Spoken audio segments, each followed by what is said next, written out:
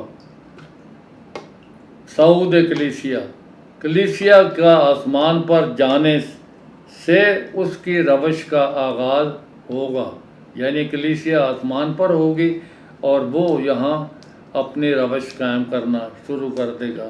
اس بات کا اظہار دوسرا تسلنیکیوں کے باب میں پایا جاتا ہے، جہاں پالوس رسول فرماتے ہیں کیونکہ بے دینی کا بھید تو اب بھی تاثیر کرتا جاتا ہے، لیکن ہم یہاں تک ہی رہیں گے اور پھر جو ہے وہ اس کی قوت کے لیے اس کا برپا ہونا جو ہے ہز رائز ٹو پاور، یہاں سے ہم پھر دوبارہ اگلی قسط میں جائیں گے۔ خداوند آپ سب کو برکت بخشے۔ اور میرے عزیز، یہ بات جو ہے ابھی ہم نے دیکھا ہے صعود کلیسیا کے آسمان پر جانے کے ساتھ ہی جو ہے وہ مخالف مسیح اپنا کام شروع کر دے گا۔ کلیسیا یہاں نہیں ہوگی۔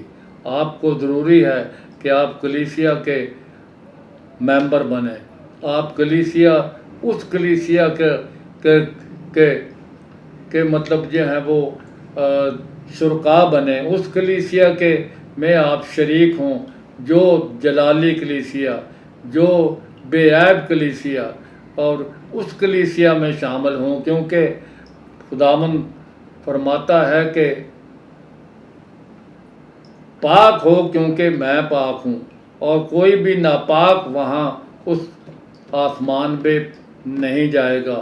اس وجہ سے کلیسیا جو ہے وہ آسمان پر جب جائے گی تو وہ ایسی پاک ہوگی کہ اس کے بدن میں نہ کوئی داغ، نہ کوئی جھری، نہ کوئی اور عیب ہوگا۔ تو یہ اس لیے ضروری ہے کہ آپ تیار ہوں، کیونکہ خداوند یسوع مسیح کسی بھی وقت آ سکتا ہے۔ اس بات کو بھی آئندہ قسطوں میں ہم ضرور دیکھیں گے کہ خداوند کا کلام کیا فرماتا ہے۔ تو آج اتنا ہی، اور پھر آنے والے دن کے لیے یا اگلی قسط کے لیے آپ دعا کریں کہ خداوند اپنے اس نکمے نوکر کو اپنے جلال کے لیے استعمال کرے، اس لیے کہ میں تو خداوند کا نکمہ نوکر ہوں۔ ہلیلویا۔ خداوند یسوع، تو ہی مہربان ہے، تو ہی ہمیشہ ان لوگوں کی مدد کرتا ہے جن کو تو اپنے بنا لیتا ہے، اور وہ وفاداری کے ساتھ تیرے ساتھ محبت کرتے ہیں، پیار کرتے ہیں۔ تو یہ ابلیس کی جو باتیں ہم نے سنی ہیں، تاکہ ہم جو کلیسیا ہے وہ ابلیس کا کوئی بھی داؤ ان پر نہ چلے۔ خداوند آپ کو برکت دے۔ آمین۔